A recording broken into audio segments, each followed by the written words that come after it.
Oke, Sobat Tani, Assalamualaikum warahmatullahi wabarakatuh. Dan kali ini saya mau spilkan lahan baru untuk tanam cabai rawit kaliber skala rumahannya, teman-teman. Khususnya yang kita memiliki lahan yang terbatas, tidak memiliki lahan yang luas, kita bisa menyalurkan hobi kita dan kita bisa menanam menggunakan polybag. Dan seperti saya ini, saya mau mencoba menanam cabai rawit kaliber yang kedua ke dalam polybag ya, teman-teman. Khususnya untuk skala rumahan, dan saya sudah sediakan kurang lebih 60 polybag untuk tanam cabai rawit kaliber ya, teman-teman. Dan tepat di atas sana, di atas pondasian, dan kurang lebih ada juga sekitar 70 polybag.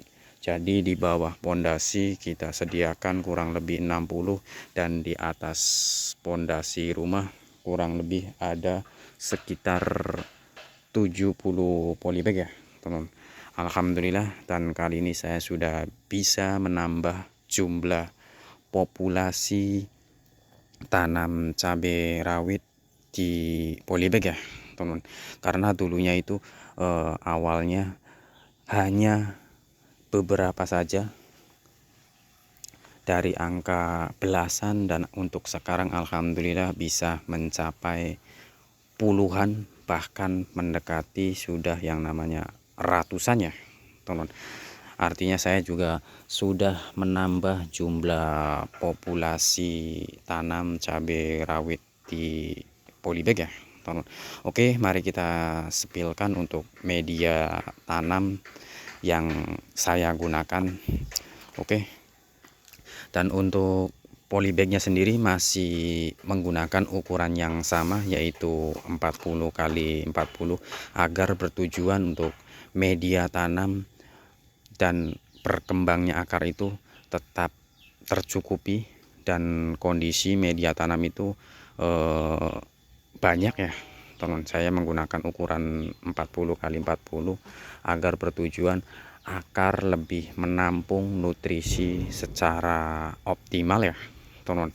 Oke, untuk media tanam saya gunakan adalah tepat yang berada di halaman lingkungan rumah saya. Tepat tanahnya itu tanah cadas, yang artinya teksturnya itu keras. Kita bisa lihat seperti ini kondisi media tanam yang saya gunakan, dan saya sudah mencampurkannya dengan sekam padi mentah yang hampir lapuk. Saya mix dan saya larutkan bersama tanah kondisi cadas seperti ini, agar bertujuan sekam padi itu menggemburkan atau merubah tekstur tanah yang tadinya keras dan padat menjadi gembur, agar akar lebih berkembang dan bertumbuh secara optimal ya.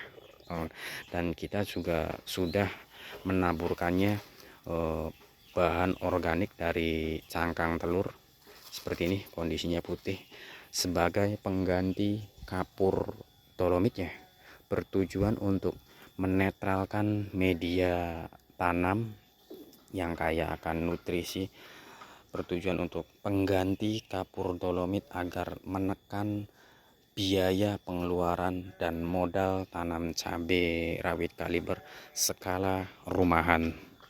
Oke, dan untuk celah atau jaraknya sendiri sekitar 50 cm jarak kedua antara polybagnya sendiri. Saya pakai sekitar 50 cm ya jarak celahnya, dan untuk jarak lebarnya saya gunakan atau saya pakai kurang lebih 1 meter ya, teman, untuk jarak lebarnya, karena bertujuan untuk mendapatkan sirkulasi udara atau sinar matahari yang optimal Jadi jaraknya itu tidak terlalu padat dan rapat ya teman. Jadi masing-masing tanaman bisa terkontrol antara sirkulasi udaranya sendiri ya teman, agar bertujuan untuk memaksimalkan proses pertumbuhan tanam cabai rawit sendiri ya.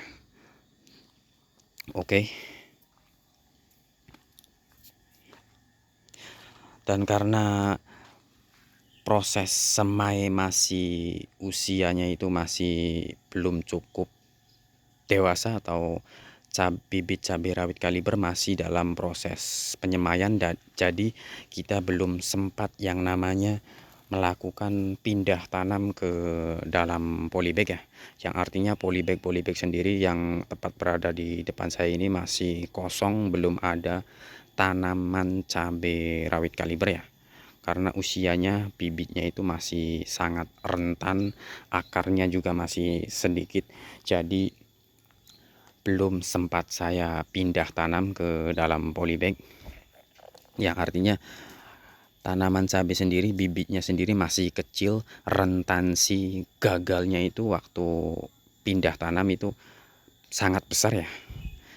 Jadi kita harus menunggu semai cabai rawit terlebih dahulu sekitar 6-8 helai daun, kita akan melakukan pindah tanam ke dalam polybag ya teman. Oke, mungkin ini saja yang bisa saya spillkan dan saya review tentang lahan baru untuk tanam cabai rawit kaliber saya ya. Dan ini lahan yang kedua kali saya menanam cabai rawit dengan populasi jumlah yang semakin bertambah ya teman. Nantikan saya bakal update lagi perkembangan atau pertumbuhan setelah pindah tanam ke dalam polybag. Saya akan update lagi dan perawatannya dan bagaimana melakukan penanganan faktor hama, cuaca maupun yang lainnya, kita bakal update lagi. Oke, terima kasih. Salam satu akar dan salam petani rumahan.